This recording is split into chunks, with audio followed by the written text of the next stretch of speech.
We're on the scene of the country's latest murder. The details coming up in the Bahamas Tonight, the weekend edition. And coming up in sports, sloop action underway in the first annual King Eric Gibson Regatta. The Bahamas Tonight, the weekend edition, starts now. Now in HD.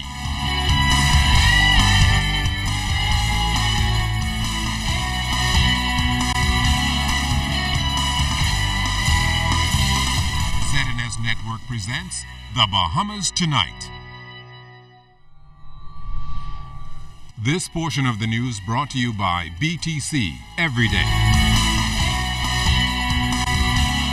Good evening, I'm LaDawn Davis and welcome to the Bahamas Tonight, the weekend edition. Thanks for tuning in. We begin this Sunday with news from the police as detectives were called to the Camp Road area early this morning to probe the country's latest murder. But as police investigate the circumstances surrounding this latest homicide, it seems they might have an even bigger issue on their hands. Oscar Adderley explains in tonight's top story. Police were called to White's Addition off Camp Road around 8 Sunday morning after several gunshots were fired in the area. It later resulted in one man's death and a woman nursing wounds in hospital. Authorities report that the duo was reportedly cleaning the back of their yard when two individuals shot at them. Both victims ran, but the man later collapsed. Police say the culprits then managed to escape in a white vehicle. When our news team arrived at the scene shortly before 9, the man's body could be seen covered in a white sheet. Head of the Central Detective Unit, Chief Superintendent Paul Roll, shared details of their initial investigation. Officers responded to the scene where they met a male suffering from apparent gunshot injury to the abdomen. EMS also responded to the scene where they examined this male and reported him lifeless. Shortly afterwards, a female showed up at Accident Emergency section suffering from multiple gunshots about the body. Loved ones gathered at the scene visibly distraught as the young man's body was taken away by morticians. Though officers wouldn't officially identify the victims at the scene, Ivan Thompson, reportedly the male victim's uncle, identified him as 33-year-old father of 3, James Capron. Thompson described Capron as fun-loving, family-oriented, and by no means a problematic person. But as the family mourns, Thompson believes his nephew's death speaks to an even bigger issue that police need to address immediately. Well, we believe that it stems from another incident that happened that persons felt that he might have been a witness to. And from that incident happened, he was basically running. He phoned me every day and he was telling me about these situations. And it is so unfortunate that persons maybe who can assist the police in solving crimes are fearful of coming forward because they fear for their life. And unfortunately, sometimes this is the end result.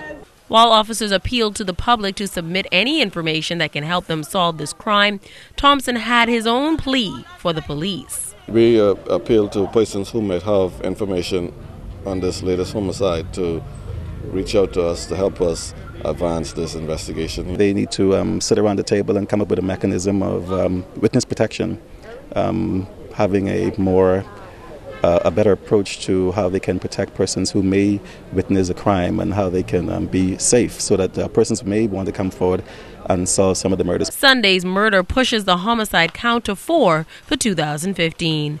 Oscar Adderley, ZNS Network News.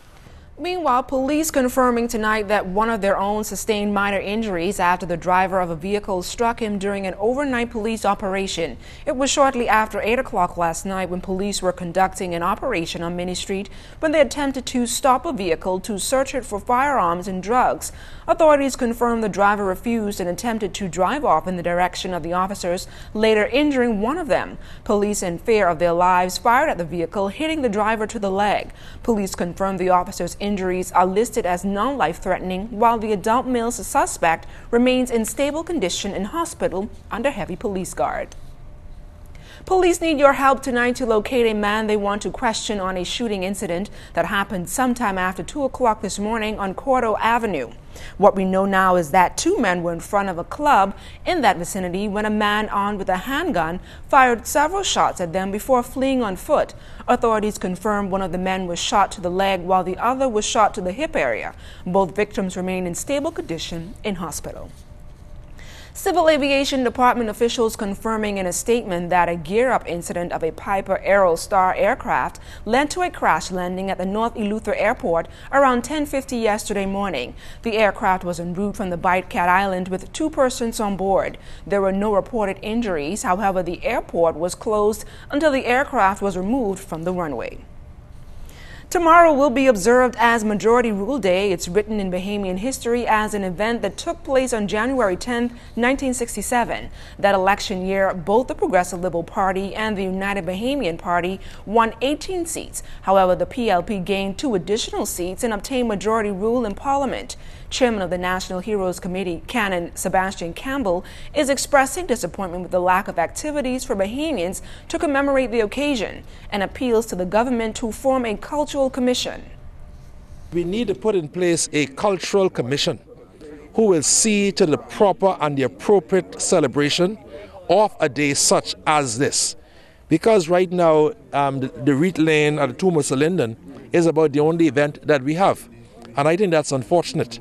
We need a cultural commission who will be in place trying to develop, evolve appropriate celebrations for majority rule and also for national heroes for that matter as well, and find appropriate ways to elevate the heroes of majority rule.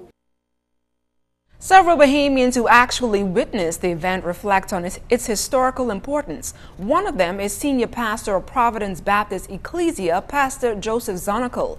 While addressing the Majority Rule Day Assembly at the Garventines Primary School, Pastor Zonical walked down memory lane and told the story of the man who became the father of the labor movement in the Bahamas.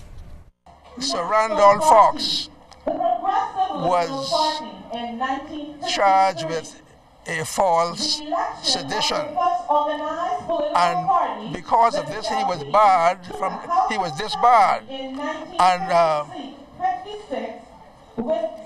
during his disbarment he went to New York, and there on the streets of New York he sold ice. As a Bahamian lawyer, he sold ice in New York, and while in New York he became acquainted with the power of unions. And when he came back to Nassau, he was invited to speak to our union, the Carpenters Union. When the weekend edition continues this Sunday, we'll tell you how one young man has benefited from shock treatment.